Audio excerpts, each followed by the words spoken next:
வணக்கம். பதிவு செய்யப்பட்ட மனித வரலாற்றில் எந்த ஒரு மனிதனும் தனது மக்களுக்காகவும் தனது மண்ணிற்காகவும் ஒரு சொட்டு நீரும் அருந்தாமல் உண்ணாவிரதம் இருந்து உயிர் தியாகம் செய்ததாக வரலாறு இல்லை. எனவே லெப்டினன்ட் கேர்னல் திலீபன் அவர்கள் ஒரு புலிப்போராளி என்பதையும் தாண்டி ஒட்டுமொத்த தமிழ் இனத்தின் விலைமதிப்பற்ற ஒரு சொத்து என்று கூறினால் மிகையாகாது.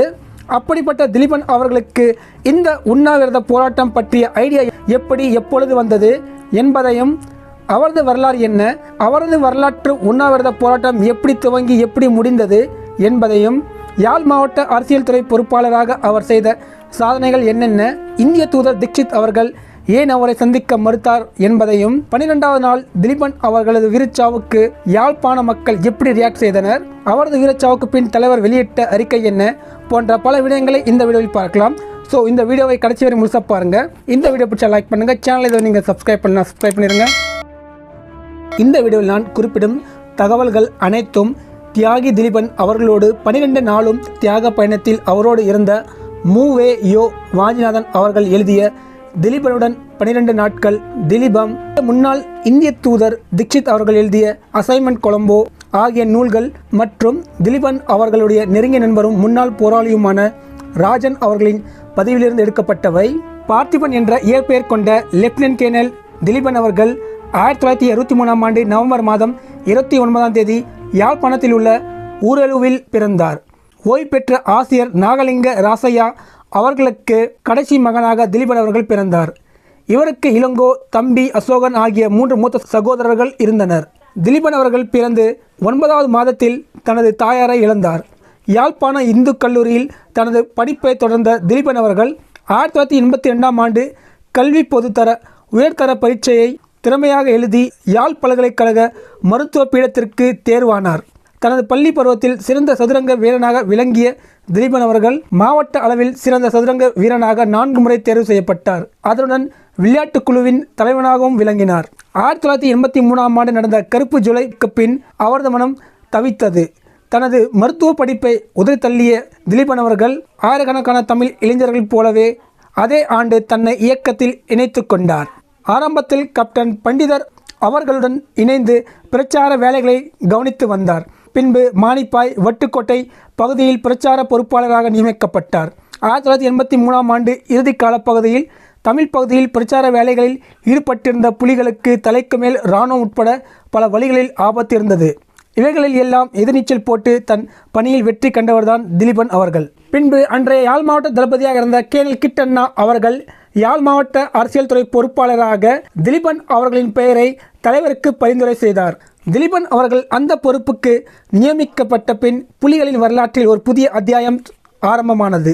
தமிழ் மக்களை அரசியல் மயப்படுத்துவதற்காக அல்லும் பகலும் உழைத்த அதேவேளை தளபதி கிட்டண்ணா அவர்களுடன் இணைந்து பல தாக்குதல் திட்டங்களையும் வகுத்தார். அநேக தாக்குதல்களில் அவரே நேரடியாக ஆயுதம் ஏந்தி போராடினார்.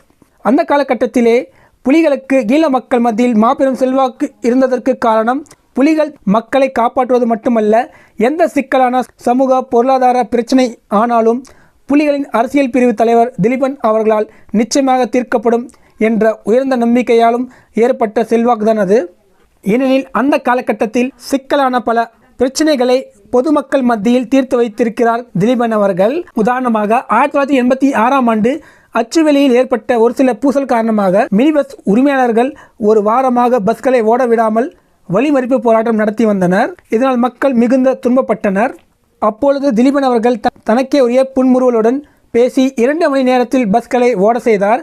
அதே போல யாழ் மாவட்ட மீனவர்களுக்கு இடையே நடைபெறும் பூசல்கள், கடல் எல்லையில் ஏற்படும் பிரச்சனைகள் மற்றும் தொழிலாளிகளுக்கு இடையே ஏற்படும் சிக்கலான பிரச்சனைகளை எல்லாம் பொதுமக்கள் மத்தியில் தீர்த்து வைத்திருக்கிறார். பல்கலைக்கழகத்தில் ஏற்படும் சிக்கலான பிரச்சனைகள், கடை முதலாளிகள், தொழிலாளிகளின் பிரச்சனைகள், மூட்டை தூக்குவோர், வண்டி தள்ளுவோர், வண்டி ஓட்டுவோர், ரிக்ஷாக்காரர்கள், மாநகர சபை ஊழியர்கள், ஆசிரியர்கள், டாக்டர்கள், வைத்தியசாலை சிற்று ஊழியர்கள், வழக்கறிஞர்கள், லாரி உரிமையாளர்கள், இப்படி பல ரகமானவர்களின் பிரச்சனைகளை எல்லாம் உடனுக்குடன் பேசி சமரசமாக தீர்த்து வைத்தவர் திலீபன் அவர்கள் ஆவார். ஒருமுறை வல்வையில் இராணுவத்துக்கும் புலிகளுக்கும் இடையே ஏற்பட்ட மோதலின் போது வயிற்றில் குண்டு பாய்ந்து அறுவை சிகிச்சைக்கு ஆளாக்கப்பட்டார். அப்பொழுது அவரது குடலின் 14 அங்குலம் வெட்டி வீசப்பட்டது. 3 முறை அறுவை சிகிச்சை செய்யப்பட்ட அவர் மிகவும் பலவீனமடைந்தார். ஆனால் மன உறுதி மட்டும் தளரவில்லை. களத்தில் என்ற மாத பத்திரிகையை நடத்தி தன் எண்ணங்களை எழுத்துருவில் வடித்தார்.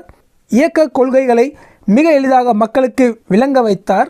யாழ் மாவட்ட அரசியல் துறை பொறுப்பாளராக இருந்தபோது அவரது முயற்சியினால் பல ஸ்தாபனங்கள் புலிகளின் பண்ணையில் விளைத்து அதிக பலனை கொடுக்க தொடங்கின. அதில் பலம் வாய்ந்த சிலர் சுதேச உற்பத்தி குழுக்கள், புலிகள் மாணவர் இயக்கம், தமிழீழ மகளிர் அமைப்பு, சுதந்திர பறவைகள் அமைப்பு, தமிழீழ தேசபக்தர் அமைப்பு, தமிழீழ விழிப்பு குழுக்கள், தமிழீழ கிராமிய நீதிமன்றங்கள் போன்றவையாகும். வரலாற்று உண்ணாவிரதம் திட்டம். திலீபன் அவர்கள் உண்ணாவிரத போராட்டம் ஆரம்பிப்பதற்கு சில வாரங்களுக்கு முன்பு ஒரு நாள் இரவு அவர் வழக்கம் போல சக போராளிகளுடன், குறிப்பாக தனது நெருங்கிய நண்பர் ராஜன் அவர்களுடன் கொக்குவில் பகுதியில் இருந்த ஒரு முகாமில் உறங்க செல்வதற்கு முன்பு வழக்கமான தமிழீழ அரசியல் சூழ்நிலை பற்றி பேசிக்கொண்டிருந்தார். இந்திய இலங்கை ஒப்பந்தம் கையெழுத்தான போது வடக்கு மற்றும் கிழக்கில் உள்ள தமிழர் பகுதியில் ஒரு இடைக்கால மாகாண அரசு அமைக்கப்பட வேண்டும் என்பது புலிகளின் பிரதான கோரிக்கையாக இருந்தது. ஆனால் இந்தியா இந்த வாக்குறுதியினை நிறைவேற்றும் செயலில் எந்த முன்னேற்றமும் தெரியவில்லை. இந்தியாவின் வாக்குறுதியினை நம்பி புலிகள் தங்கள் ஆயுதங்களை கையளித்திருந்தனர். அதேவேளை ENDLF குழுவை சேர்ந்த உறுப்பினர்கள் இந்தியாவில் இராணுவ பயிற்சி முடித்து ஈழம் திரும்பிய நிலையில் ஆங்காங்கே புலி போராளிகளுடன் மோதலில் ஈடுபட்டு வந்தனர். இந்திய அமைதிப்படை இந்த மோதல்களை தடுக்க மட்டுமல்ல, தமிழர் நிலத்தில் நடந்து வந்த குடியேற்றங்களை தடுக்கவும் எந்த நடவடிக்கையும் எடுக்கவில்லை என்று பேசிக்கொண்டிருந்தனர். மேலும் அப்பொழுது இந்திய அரசு வழங்கிய இராணுவ பயிற்சிக்கு நன்றியுணர்வினை வெளிப்படுத்தியதோடு அதே போல எப்படி சூழ்நிலை காரணமாக ஈழ மக்கள் ஆயுதம் ஏந்தி போராடுவதற்கு முன்பு இந்தியாவின் அகிம்சை பாதையை பயன்படுத்தி போராடினார்கள் என்பதையும் பேசிக்கொள்கின்றனர். அப்பொழுது ஒருவேளை இந்தியா தனது வாக்குறுதியை நிறைவேற்ற தவறினால் என்ன ஆகும் என்று பேசிக்கொண்டனர். அதாவது திலீபன் அவர்களும் ராஜன் அவர்களும் நண்பர்களாக சக போராளியாக கருத்தை பரிமாறிக்கொண்டிருந்தனர்.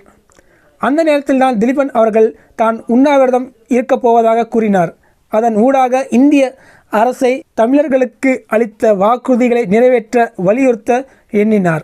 இந்திய அரசு அகிம்சை போராட்டத்தை நிச்சயம் மதிக்கும் என்று அவர் உறுதியாக நம்பினார். ஏனெனில் அகிம்சை வழியாக ஏற்கனவே காந்தியடிகள் சாதித்து காட்டியிருந்தார்.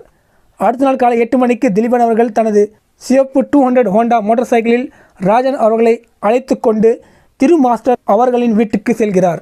திலீபன் அவர்கள் உட்பட பல மாணவர்களுக்கு உலகத்தை பற்றி பொறுமையாக விளக்கி அறிவை ஊட்டியவர்தான் திரு மாஸ்டர் அவர்கள் ஆவார்.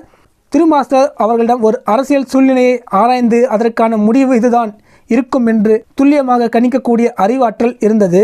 இருவரும் திரு மாஸ்டரோடு கிட்டத்தட்ட 2 மணி நேரம் பேசுகின்றனர். அந்த நேரத்தில் திலீபன் அவர்கள் எப்படியெல்லாம் அந்த உண்ணாவிரத போராட்டத்தை நடத்த வேண்டும் என்பதை பற்றியும் உலக மட்டில் நிகழ்த்தப்பட்ட மற்ற உண்ணாவிரத போராட்டங்கள் பற்றியும் விளக்கினார். அந்த நேரத்தில் மெட்ராஸில் தெலுங்கு மொழி பேசும் பகுதிகளை பிரிக்க உண்ணாவிரதம் இருந்து உயிர்விட்ட பொட்டி ஸ்ரீராமுலு என்பவரை பற்றியும் 1981ஆம் ஆண்டு ஐரிஷ் புரட்சியாளர் பாபி சாண்டர்ஸ் நடத்திய உண்ணாவிரத போராட்டத்தை பற்றியும் விளக்கினார். அப்பொழுது திலீபன் அவர்கள் திரு மாஸ்டரிடம் அவரது உண்ணாவிரத போராட்டத்திற்கு இந்தியா எப்படி ரியாக்ட் செய்யும் என்று கேட்கிறார். அதற்கு திரு மாஸ்டர் அவர்கள், திலீபன் உன்னை தீட்சித் சாக விடுவான் என்று கூறுகிறார். அங்கிருந்து அவர்கள் நேரே தலைவரை சந்திக்க செல்கின்றனர். அங்கு ஒரு அறையில் தலைவரும் திலீபன் அவர்களும் ஏறத்தாழ 2 மணி நேரம் பேசுகின்றனர். திலீபன், நீ முன்னாடி போ, நான் பின்னாடி வரேன் என்று தலைவர் அவரிடம் கூறி அவரை அனுப்புகிறார். தலைவரின் ஆசி பெற்று அங்கிருந்து இருவரும் விடைபெறுகின்றனர். 5 அம்ச கோரிக்கைகளை வலியுறுத்தி 1987ஆம் ஆண்டு செப்டம்பர் மாதம் 11ஆம் தேதி இந்திய உயர் அதிகாரிகள் கையில் நேரடியாகவே கிடைக்கக்கூடியதாக அனுப்பி 24 மணி நேரம் அவகாசமும் புலிகள் கொடுத்தனர். 13ஆம் தேதி நடந்த புலிகள் பிரதேச பொறுப்பாளர்கள் கூட்டத்திலேயே ஒருவேளை இந்தியா 24 மணி நேரத்திற்குள் பதில் கூறவில்லை என்றால் சாகுமுறை உண்ணாவிரதமும் மறியல் போராட்டமும் நடத்துவதென புலிகள் தீர்மானித்தனர். ஆனால் செப்டம்பர் 15ஆம் தேதி வரை கூட இந்திய தூதுவரிடமிருந்து எந்த பதிலும் வரவில்லை. எனவே ஏற்கனவே தீர்மானிக்கப்பட்டதைப் போலவே திலீபன் அவர்களின் தியாக பயணம் ஆரம்பித்தது. மற்ற உண்ணாவிரத போராட்டத்துக்கும் திலீபன் அவர்கள் மேற்கொண்ட உண்ணாவிரத போராட்டத்துக்கும் மிகப்பெரிய வித்தியாசம் இருந்தது. அது என்னவெனில், திலீபன் அவர்கள் உணவு மட்டுமல்ல, ஒரு சொட்டு நீர் கூட அருந்தாமல் உண்ணாவிரதத்தை மேற்கொண்டார். ஏன், அகிம்சை போராட்டத்துக்கே ஆணிவேராக திகழ்ந்த அண்ணல் காந்தியடிகள் கூட தனது உண்ணாவிரத போராட்டங்களை நீர் அருந்தித்தான் நடத்தினார். அதே போல புகழ்பெற்ற பாபி சாண்டர்ஸ் அவர்களும் சிறைக்குள் நீர் அருந்தித்தான் உண்ணாவிரத போராட்டத்தை நடத்தி உயிர் விட்டார். இந்தியாவில் மொழி அடிப்படையில் ஆந்திர மாநிலத்தை பிரிக்க வேண்டும் என்ற கோரிக்கையை முன்வைத்து திரு பொட்டி ஸ்ரீ ராமுலு அவர்களும் நீர் அருந்தித்தான் போராட்டம் நடத்தி தியாக மரணம் அடைந்தார். அதேபோல சென்னை மாகாணத்துக்கு தமிழ்நாடு என்று பெயர் சூட்ட வேண்டும் என்று கூறி 1956ஆம் ஆண்டு ஆகஸ்ட் மாதம் 27ஆம் தேதி விருதுநகர் சங்கரலிங்க நாடார் அவர்கள் 78வது நாள் அவரது கோரிக்கை நிறைவேறாமலேயே உயிர் துறந்தார். முதல் நாள் காலை 9 மணி அளவில் பாடசாலை பிள்ளைகள் வரிசையாக திலீபன் அவர்களை சந்தித்து விடை பெறுகிறார்கள். எல்லோரிடமும் அவர் அன்பாக பேசுகிறார். வாக்கி டாக்கியில் தலைவருடன் சில நிமிடங்கள் பேசுகிறார். பேசிவிட்டு அந்த மண்ணிற வாகனத்தை நோக்கி நடக்கிறார். மற்றவர்களும் அவரை பின்தொடர்ந்து சென்றனர். மிக மிடுக்காக நடந்து முன் ஆசனத்தில் போய் ஏறினார். ஆம், தியாக திலீபன் அவர்களின் தியாக பயணம் ஆரம்பமாகிவிட்டது. அந்த வாகனம் நல்லூர் கந்தசாமி கோவிலை நோக்கி பயணிக்கிறது. பாதையின் இரு பக்கத்திலும் மாணவர்களும் பொதுமக்களும் கையசைத்து வழி அனுப்புகிறார்கள். வாகனம் நல்லூர் கந்தசாமி கோவிலை சென்று அடைகிறது. திலீபன் அவர்கள் வாகனத்தை விட்டு உண்ணாவிரத மேடையை நோக்கி செல்கிறார். மற்றவர்களும் அவரை பின்தொடர்ந்து செல்கின்றனர். அப்பொழுது எதிர்பாராத சம்பவம் ஒன்று நிகழ்கிறது.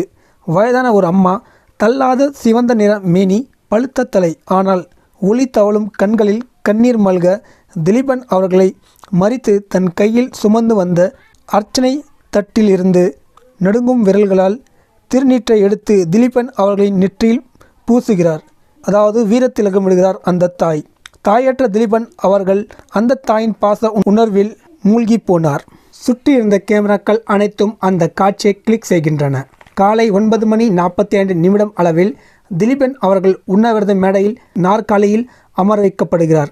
அவருக்கு அருகில் வாஞ்சிநாதன் அவர்களும் ராஜன், பிரசாத், சிறி ஆகியோர் அமர்கின்றனர். திலீபன் அவர்களின் தியாக பயணம் ஆரம்பமாகிவிட்டது. அன்றே பக்கத்தில் இருந்த மேடையில் மேஜர் பிரசாத் அவர்களின் தலைமையில் கூட்டம் நடைபெறுகிறது. அப்பொழுது நடேசன் அவர்கள், கவிஞர் காசி ஆனந்தன் ஆகியோர் திலீபன் அவர்களின் உண்ணாவிரதம் எதற்காக ஆரம்பிக்கப்படுகிறது என்பதை பற்றி விளக்கம் அளித்தனர். அதேபோல தமிழ் மக்கள் மற்றும் தமிழர் தாயகத்தின் உரிமைகளை பேணும் நோக்கமாக இந்திய மக்களின் கவனத்தை ஈர்க்கும் வகையில் புலிகளால் முன்வைக்கப்பட்ட 5 கோரிக்கைகளும் விளக்கப்பட்டன. அதாவது, பயங்கரவாத தடை சட்டத்தின் கீழ் இன்னமும் தடுப்பு காவலில் அல்லது சிறையில் உள்ளோர் விடுவிக்கப்பட வேண்டும். புனர்வாழ்வு என்ற பெயரில் தமிழர் தாயகத்தில் நடத்தப்படும் குடியேற்றங்கள் உடனடியாக நிறுத்தப்பட வேண்டும். இடைக்கால அரசு நிறுவப்படும் வரை புனர்வாழ்வு என்று அழைக்கப்படும் சகல வேலைகளையும் நிறுத்தப்பட வேண்டும். வடகிழக்கு மாகாணங்களில் போலீஸ் நிலையங்கள் திறக்கப்படுவது உடனடியாக நிறுத்தப்பட வேண்டும். இந்திய அமைதிப்படையின் மேற்பார்வையில் ஊர்காவல் படை என அழைக்கப்படுவோருக்கு வழங்கப்பெற்ற ஆயுதங்கள் திரும்ப பெறப்பட்டு தமிழ் கிராமங்கள், பள்ளிக்கூடங்களில் குடி கொண்டுள்ள இராணுவம் மற்றும் போலீஸ் நிலையங்கள் மூடப்பட வேண்டும் ஆகிய 5 கோரிக்கைகளை பிரசாத் அவர்களால் வாசிக்கப்பட்டன. பிற்பகல் 2 மணி. திலீபன் அவர்கள் கம்பீரமாக வீற்றிருந்தார். உண்ணாவிரதம் ஆரம்பித்து 2 மணி நேரங்கள் முடிந்துவிட்டன. 2வது மேடையில் நடைபெற்று கொண்டிருந்த உண்ணாவிரத விளக்க கூட்டம் முடிவடைந்துவிட்டது. அதேவேளை படிப்பதற்கு புத்தகங்கள் வேண்டும் என்று திலீபன் அவர்கள் வாஞ்சிநாதன் அவர்களிடம் கேட்கிறார். அவர் ராஜன் அவர்களிடம் கூற 5 நிமிடங்களில் பல அரிய நூல்கள் மேடைக்கு வருகின்றன. உலக விடுதலை போராட்டங்கள் பற்றி அறிவதில் திலீபன் அவர்களுக்கு மிகுந்த ஆர்வம் எப்போதுமே இருந்தது. ஃபிடல் காஸ்ட்ரோ, சே குவாரா, ஹோச்சிமின், யாசர் அரஃபாத் போன்றவர்களின் வாழ்க்கையை பற்றி நூல்களை நேரம் கிடைக்கும் போதும் படிப்பார். பாலஸ்தீன மக்களின் வாழ்க்கையை பற்றி படிப்பதில் அவருக்கு மிகவும் பிடிக்கும். பாலஸ்தீன கவிதைகள் என்ற நூலை வாஞ்சிநாதன் அவர்கள் திலீபன் அவர்களிடம் கொடுக்கிறார். அதை மிகவும் ஆர்வத்துடன் படிக்க தொடங்கினார். மாலை 5 மணிக்கு பக்கத்து மேடையில் நிகழ்ச்சிகள் ஆரம்பமானது. பாடசாலை மாணவிகள் போட்டி போட்டுக்கொண்டு கவிதைகளை வாசிக்க தொடங்கினர். திலீபன் அவர்களும் பாலஸ்தீன கவிதைகள் படித்து முடித்துவிட்டு மாணவிகளின் கவிதை மலையில் நனைய தொடங்கினார். அன்று இரவு 11 மணி அளவில் தலைவர் திலீபன் அவர்களை பார்க்க மேடைக்கு வந்திருந்தார். அவருடன் சொர்ணம், அஜித், சங்கர், மாத்தையா, இம்ரான், ஜானி என்று பலரும் வந்திருந்தனர். வெகுநேரம் தலைவருடன் உரையாடி கொண்டிருந்தார் திலீபன் அவர்கள். யாரையும் அதிக நேரம் பேச அனுமதிக்க வேண்டாம் என்று போகும்போது வாஞ்சிநாதன் அவர்களிடம் தலைவர் கூறிவிட்டு சென்றார். நீர் உணவு உட்கொள்ளாத ஒருவர் தொடர்ந்து பேசிக்கொண்டிருந்தால் விரைவில் களைப்பு அடைந்து விடுவார்கள். அதனால்தான் தலைவர் அப்படி கூறிவிட்டு சென்றார். அவரைத் தொடர்ந்து பத்திரிகையாளர்களை திலீபன் அவர்கள் சந்தித்தார். இரவு 11 மணி அளவில் கஷ்டப்பட்டு சிறுநீர் கழித்துவிட்டு சுமார் 12 மணிக்கு படுக்கைக்கு சென்றார்.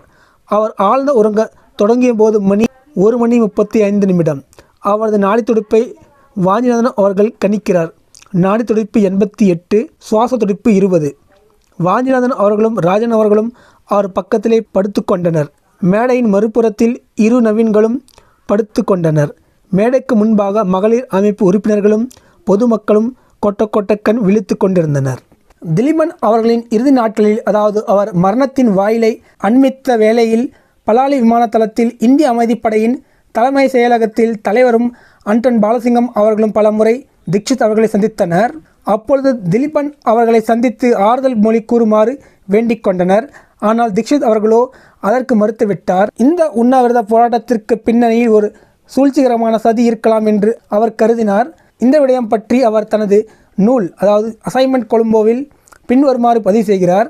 இந்த அழைப்புக்கு பின்னணியில் ஒரு சதித்திட்டம் இருப்பதாக இந்திய அமைதி படையினரும் இந்திய புலனாய்வுத்துறையும் எமக்கு அறிவித்தனர்.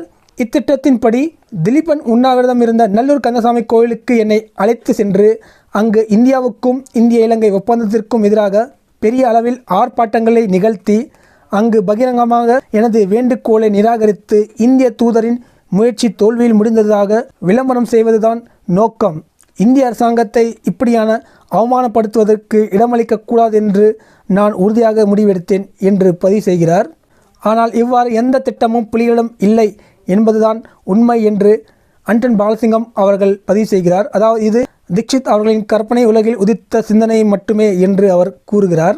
திலீபன் அவர்களின் உண்ணாவிரதத்தின் 12 நாட்களையும் விரிவாக விளக்கினால் வீடியோ மிக பெரியதாகிவிடும். எனவே 2வது நாள் முதல் 11வது நாள் வரை உள்ள தகவல்களை நான் ஏற்கனவே குறிப்பிட்ட புத்தகம், அதாவது வாஞ்சிநாதன் அவர்கள் எழுதிய திலீபனுடன் 12 நாட்கள் என்னும் புத்தகத்தை வாசித்துக் கொள்ளுங்கள். அந்த புத்தகம் PDF வடிவில் இலவசமாகவே கூகுளில் கிடைக்கும். ஸோ இப்பொழுது நேரடியாக 12வது நாள், அதாவது இறுதி நாளில் என்ன நடந்தது என்பதை பார்க்கலாம். 12வது, அதாவது இறுதி நாள், செப்டம்பர் 26 அன்று அதிகாலை 5 மணிக்கு ஒரு எதிர்பாராத நிகழ்ச்சி நடந்தது. திடீரென்று மின்சாரம் தடைப்பட்டுவிட்டது. எங்கும் ஒரே இருள்மயம். காற்றும் பலமாக வீசத் தொடங்கியது. பல நாட்கள் திலீபன் அவர்களுடன் இருந்தவர்கள் அனைவரும் சரியான தூக்கமில்லாமல் இருந்ததால் அன்று மிகுந்த சோர்வுடன் ஆழ்ந்த உறங்கிக் கொண்டிருந்தனர். மாத்தையா, மாறன், ராஜன், தேவர், இரு நவீன்கள், திலீபன் அவர்களின் அண்ணன் இளங்கோ ஆகியவர்கள் போட்டி போட்டுக்கொண்டு தூங்கிக் கொண்டிருந்தனர்.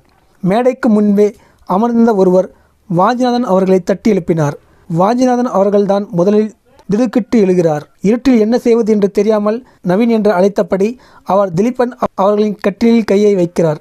அவர் ஆடாமல் அசையாமல் படுத்திருந்தார். அதனால் அவரது மனம் அமைதியடைகிறது. ஆனால் அவரது உடல் ஜில் என்று பன்னிக்கட்டியை தொடுவது போல் குளிர்ந்து காணப்பட்டது. அவரது மனம் படபடவென்று அடிக்கத் தொடங்கியது. அவர் மீண்டும் நவீனன் என்று அழைக்கிறார். நவீனன் அவர்களும் எழும்பி விடுகிறார். 5 நிமிடங்களில் மேடையில் ஒரு பெரிய மெழுகுவத்தி எரிய தொடங்கியது. மெழுகுவத்தி ஒளியில் திலீபன் அவர்களின் முகம் நன்றாக தெரிகிறது. ஒரே வினாடிதான். அதற்குள்ளே காற்றின் வேகத்தால் அந்த மெழுகுவத்தி அணைந்து விட்டது. பலமாக வீசும் காற்று அந்த மெழுகுவத்தியை மீண்டும் எரிய விடுமா என்பது சந்தேகமாக தான் இருந்தது. ஆனால் 5 நிமிடங்களில் மின்சாரம் வந்துவிட்டது. திலீபன் அவர்களின் நிலை எல்லையை கடந்துவிட்டது என்பது வாஞ்சிநாதன் அவர்களுக்கு நன்றாக தெரிந்தது. அதனால் அவர் மீதே அவருக்கே வெறுப்பு ஏற்பட்டது. அவர் நாடி துடிப்பை பரிசோதிக்கிறார். ஆனால் அவரால் கணிக்க முடியவில்லை. மிகவும் மெல்லியதாக அடிக்கிறது. உடனே இரத்த அழுத்தத்தை கணிக்கிறார். அது மிகவும் குறைவாக இருக்கிறது, அதாவது 50 என்ற நிலையில் ஒரு நோயாளியால் இன்னும் எத்தனை மணி நேரம் உயிர் வாழ முடியும் என்று அவருக்கு தெரியும். உலகமே தலைக்கீழாக சுற்றுவது போல் அவருக்கு இருந்தது. திலீபன் அவர்கள் அடிக்கடி கூறிய வார்த்தைகள் அவர் நினைவுக்கு வருகின்றன. வாஞ்சண்ணா, எனக்கு என்ன நடந்தாலும் நீங்கள் ஒரு சொட்டு தண்ணீர் கூட பலவந்தமாகவோ சுயநினைவற்ற நிலையிலோ தர முயற்சிக்கக்கூடாது. அப்படி என் கோரிக்கையை நிறைவேறாவிட்டால் நான் இறக்கும் மட்டும் எனக்கு எந்த விதமான சிகிச்சையும் அளிக்கக்கூடாது. சுயநினைவோடு என்றாலும் சரி, சுயநினைவு இல்லை என்றாலும் சரி, இதுக்கு சம்மதிக்கிறேன் என்று சத்தியம் செய்து தாருங்கள் என்று விடாப்பிடியாக நின்று அவரிடம் சத்தியம் வாங்கிய பிறகுதான் உண்ணாவிரத போராட்டத்தையே அவர் ஆரம்பித்தார். அப்படி இருக்க அவர் விருப்பத்திற்கு மாறாக எப்படி அவரால் திலீபன் அவர்களுக்கு சிகிச்சை அளிக்க முடியும்? எப்படி அவருக்கு நீர் ஊட்ட முடியும்?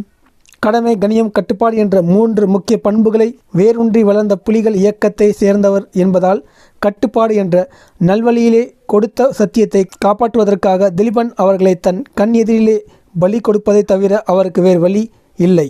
வாஞ்சிநாதன் அவர்கள் தன் கடமையை செய்ய மேடையில் பின்பக்கம் இறங்கி செல்கிறார். அங்கு மாத்தையா அவர்கள் நிற்கிறார். அவரிடம் திலீபன் அவர்களின் உடல்நிலையின் அபாயகரத்தை பற்றி எடுத்துரைக்கிறார். திலீபன் அவர்களின் உடல்நிலை மோசமாகிவிட்டது என்ற விடயம் யாழ்ப்பாண குடநாடு முழுவதும் பரவத் தொடங்கிவிட்டது. புலி போராளிகளும் பொதுமக்களும் மேடையை சுற்றி வளைத்து கொண்டனர். செப்டம்பர் 26ஆம் தேதி அன்று காலையில் திலீபன் அவர்கள் உடல்நிலை மிக மோசமான கட்டத்தை அடைந்தது என்பது எல்லோருக்கும் தெரிந்துவிட்டது. இனி அவர் பிழைக்கப் போவதில்லை என்பதும் எல்லோருக்கும் தெரிந்தது. அந்த நேரத்தில் தலைவருடன் பேச்சுவார்த்தை நடத்த இந்திய தூதர் தீக்ஷித் அவர்கள் பலாலி இராணுவ முகாமுக்கு வந்திருந்தார். அந்த துயரமான வேளையில் யாராக இருந்தாலும் பேச்சுவார்த்தைக்கு போக மாட்டார்கள். ஆனால் தலைவர் நிதானம் தவறாமல் இருந்தார். தனது அருமை தோழன் மரணத்தின் வாயில் நிற்கிறான் என்பதனால் ஏற்பட்ட சோகம் அவர் முகத்தில் வெளிப்படையாகவே தெரிந்தது. ஆனாலும் கூட தன்னுடைய மக்களுக்கு ஆற்ற வேண்டிய கடமையை செய்ய வேண்டும் என்று விரும்பினார். தன்னுடைய சகாக்களை அழைத்து திலீபன் அவர்கள் விஷயமாக எது நேர்ந்தாலும் உடனே தனக்கு தகவல் தெரிவிக்கும்படி கூறிவிட்டு பலாலி இராணுவ முகாமுக்கு சென்றார். திலீபன் அவர்களுக்கு வாஞ்சிநாதன் அவர்கள் கடைசி நிமிடம் வரையும் எந்தவித சிகிச்சையும் அளிக்க முடியாமல் கைகள் கட்டப்பட்டிருந்ததற்கு இன்னொரு முக்கிய காரணமும் இருந்தது. ஏனெனில் அவரது காதில் விழக்கூடியதாகவே பல எதிரணி உறுப்பினர்களும் இயக்கத்துக்கு எதிரானவர்களும் பேசியதை காதால் கேட்டவர்களில் அவரும் ஒருவராக இருந்தார். அதாவது புலிகள் தந்திரமாக மக்கள் மனதை மாற்றுவதற்காக உண்ணாவிரதம் என்ற பெயரில் தண்ணியை குடிச்சு கொண்டு இருப்பார்கள். யார் பார்க்க போறார்? கடைசியில் 5 தீர்மானங்களும் நிறைவேற்ற மட்டும் வைத்தியம் செய்து அவரை சாக விட மாட்டார்கள். இதுதான் இந்த சாகும் வரை நீர் அருந்தாமல் உண்ணாவிரதம் இருப்பதன் உண்மை என்று பேசிக்கொண்டிருந்தனர். இப்படியான பேச்சுக்களுக்கு உண்மையோடையும் கொடுத்து புலிகள் பொய்யர்கள் என்ற கெட்ட பெயரை வரவிடாமல் காப்பாற்றுவதற்காகவும் அவரது கைகள் கட்டப்பட்டிருந்தன, தவிர வேறு எதற்காகவும் அல்ல. இவ்வாறு இயக்கத்தின் கைகள் மட்டும் கட்டுப்படாமல் இருந்திருந்தால் உயிரினும் மேலான தியாக தீபம் திலீபன் அவர்களை தங்கள் உயிரை கொடுத்தாவது புலிகள் காப்பாற்றியிருப்பார்கள். ஆனால் முடியவில்லை. விதி தன் வலிய கரங்களை மிக நன்றாகவே திலீபன் அவர்களின் கழுத்தில் இறுக்கிவிட்டது. உயிருடன் அந்த மனித தெய்வம் நீண்ட நேரம் போராடி கொண்டிருப்பதை தனது கண்களால் பார்க்க வேண்டிய நிலை ஏற்பட்டமைக்காக அப்பொழுது அவர் வெட்கப்பட்டதாகவும் வேதனைப்பட்டதாகவும் பதிவு செய்கிறார் வாஞ்சிநாதன் அவர்கள். ஆனால் என்ன செய்ய முடியும்? 265 மணி நேரம் தனது சாகும் வரையிலான உண்ணாவிரதம் போராட்டத்தை வெற்றிகரமாக நடத்தி முடிக்க அந்த தியாக திலீபன் அவர்கள் அன்று காலை, அதாவது செப்டம்பர் மாதம் 26ஆம் தேதி 10:48 அளவில் அனைவரையும் பாழாய் போன இந்த உலகில் பரிதவிக்க விட்டு அவர் மட்டும் போய்விட்டார். ஆம், தமிழர் விளக்கு அணைந்தே விட்டது. டாக்டர் சிவகுமார் அவர்கள் திலீபன் அவர்களின் வித்துடலை பரிசோதனை செய்து தனது இறுதியான முடிவை சொல்லிவிட்டு திலீபன் அவர்களின் பாதங்களில் விழுந்து வணங்கி எழுந்தபோது மக்கள் கதறி அழத் தொடங்கினர். எங்கும் அழுகை சுத்தம், விம்மல் ஒளி, சோக இசை, வானமே இடிந்து விட்டது போன்ற வேதனை எல்லோரையும் ஆக்கிரமித்திருந்தது. வானத்து நிலவு கீழே விழுந்து விட்டது போன்ற உணர்வு. காலை 11 மணிக்கு போஸ்ட்மார்ட்டம் செய்வதற்காக அவரது வித்துடலை யாழ் வைத்திய கல்லூரிக்கு எடுத்து சென்றனர். பலாலி இராணுவ முகாமுக்கு கிளம்பிய தலைவர் அவர்கள் அவர் அந்த முகாமுக்கு போய் சேர்வதற்கு முன்பே திலீபன் அவர்களை பற்றி செய்தி அவருக்கு கிடைத்து விடுகிறது. இந்த செய்தி அறிந்த மக்கள் கொதித்தெழுந்தார்கள். யாழ்ப்பாணத்தில் அரசு பேருந்துகள் கொளுத்தப்பட்டன. இந்திய அமைதிப்படை வெளியில் நடமாட முடியாத நிலைமை. ஆனால் பலாலி முகாமில் இருந்த தலைவர் அமைதி காக்கும்படி மக்களை வேண்டிக் கொண்டார். தலைவரின் இந்த வேண்டுகோளை ஒலிபெருக்கிகள் மூலம் மக்களுக்கு அறிவித்த போது அமைதி ஏற்பட்டது. தலைவரின் வேண்டுகோள் மந்திர சக்தி போல் வேலை செய்தது. கொதித்து எழுந்த மக்கள் தங்கள் கோபத்தை அடக்கி கொண்டனர். அவருடைய சொல்லுக்கு மக்கள் எப்படி கட்டுப்படுகிறார்கள் என்பதை கண்ட இந்திய இராணுவ அதிகாரிகளும் வியந்து போனார்கள். தீக்ஷித் அவர்களுடன் பேச்சுவார்த்தை முடித்து கொண்ட தலைவரும் மற்ற போராளிகளும் திரும்பினார்கள். திலீபன் அவர்களுடைய வீரச்சாவு தலைவரை பெருமளவில் பாதித்திருந்தது. பிற்பகல் 4:15 அளவில் திரும்பவும் அதே மேடைக்கு முன்பாக திலீபன் அவர்களின் புகழுடம்பு பொதுமக்களின் அஞ்சலிக்காக வைக்கப்பட்டது. புலிகளின் புள்ளி போட்ட பச்சையும் கருப்பும் கலந்த இராணுவ உடையும் தொப்பியும் திலீபன் அவர்களுக்கு அணியப்பட்டு லெப்டினன்ட் கேர்னல் என்ற பட்டமும் அவருக்கு வழங்கப்பட்டது. அவர் செய்த தியாகத்துக்கு அவருக்கு எந்த பட்டமும் ஈடாகாது என்று வாஞ்சிநாதன் அவர்கள் பதிவு செய்கிறார். அவரையும் படுக்க வைத்திருந்த பேழையை புலிகளின் சிவப்பு நிறத்திலான கொடி அலங்கரித்திருந்தது. திலீபன் அவர்களுடைய தந்தை, சகோதரர்கள், உறவினர்கள் ஆகியோர் உடலை வந்து தரிசித்து சென்றார்கள். பெட்டியை திறந்ததுமே அவரது அன்பு தந்தையும் ஓய்வு பெற்ற ஆசிரியருமான திரு ராசையா அவர்கள் ஓ என்று அலறியவாறு அவர் உடல் மீது விழுந்து புரண்டு அழத் தொடங்கிவிட்டார். அவரின் அழுகையை தொடர்ந்து பொதுமக்களும் சிறு பிள்ளைகளைப் போல குலுங்கி அழுத காட்சி அங்கிருந்தவர்களின் நெஞ்சை உருக்கியது. பொதுமக்கள் மணிக்கணக்காக காத்திருந்த நீண்ட வரிசையில் வந்து தமது இறுதி அஞ்சலியை மண்ணின் மைந்தனுக்கு செலுத்தினர். ஈரோஸ் தலைவர் பாலகுமார், தமிழ்நாட்டிலிருந்து வந்திருந்த தமிழ்நாடு காமராஜர் காங்கிரஸ் தலைவர் பல நிர்மாறன் அவர்கள், கவிஞர் காசி ஆனந்தன் ஆகியோரும் கலங்கி அழுதவாறு தமது அஞ்சலி செலுத்தினர். தலைவர் அவர்களும் சொர்ணம், மாத்தையா, குமரப்பா, புலேந்திரன், சந்தோஷம், ஜூனி, பிரபா, இம்ரான், அன்றன் மாஸ்டர், சங்கரண்ணா, நடேசன் மற்றும் ஏனைய இயக்க உறுப்பினர்களும் தத்தம் இறுதி அஞ்சலியை தமது தோழனுக்கு செலுத்தினர். ஷாஜகான், நரேன், அருணா, சிறி, ராஜன், தினேஷ் போன்றோர் தம்மை சமாளிக்க முடியாமல் விம்மி விம்மி அழுதனர். திலீபன் அவர்களின் தியாக பயணத்தில் 12 நாட்கள் அவர் கூட இருந்த அவரின் போராட்டத்தில் பங்கு பெற்ற வேதனையின் எல்லைக்கே சென்று வந்த வாஞ்சிநாதன் அவர்கள் தங்களது சிந்தனையை பின்வருமாறு பதிவு செய்கிறார். இந்த அதிர்ச்சியிலிருந்து மீள்வதற்கு இன்னும் எத்தனை நாட்கள் தேவையோ நான் அறியேன். ஆனால் ஒன்று மட்டும் நிச்சயம், திலீபன் உயிர் அநியாயமாக போகவில்லை. அதற்கு பதிலாக அவர் ஒரு பாடம் எமக்கு கற்பித்து விட்டு போயுள்ளார். அகிம்சை போராட்டம் என்பது மனித நேயமும் உயர் பண்பும் மிக்கவர்களிடம்தான் நல்ல விளைவுகளை ஏற்படுத்தும். ஆயுதங்கள் தான் எமது ஈழப் போராட்டத்தை பொறுத்தவரை சரியான பதில் தர முடியும் என்பதை அன்று திலீபன் மறைமுகமாக உணர்த்திவிட்டு போயிருக்கின்றார் என்று அவர் பதிவு செய்கிறார். திலீபன் அவர்களின் வீரச்சாவுக்கு பின் தலைவர் அவர்கள் வெளியிட்ட அறிக்கையில் குறிப்பிட்டிருந்த சில வரிகளை இங்கு நாம் பார்ப்போம். ஓர் உயிர் உன்னதமானது என்பதை நான் அறிவேன். ஆனால் உயிரிலும் உன்னதமானது எமது உரிமை. ஆனால் எமது அன்பான தோழன் திலீபனின் தியாகமோ வித்தியாசமானது, வியக்கத்தக்கது, எமது போராட்ட வரலாற்றில் புதுமையானது. சாத்விக போர்க்களத்தில் தன்னை பறிக்கொடுத்து ஈடு இணையற்ற ஒரு மகத்தான தியாகத்தை திலீபன் அவர்கள் புரிந்தார். அவனது மரணம் ஒரு மாபெரும் வரலாற்று நிகழ்ச்சி என்று தலைவர் பதிவு செய்கிறார். இந்த வீடியோ உங்களுக்கு பிடிச்சிருக்கணும். இந்த வீடியோ பிடிச்சதை லைக் பண்ணுங்கள். சேனலை நீங்கள் சப்ஸ்கிரைப் பண்ணுங்கள். நன்றி.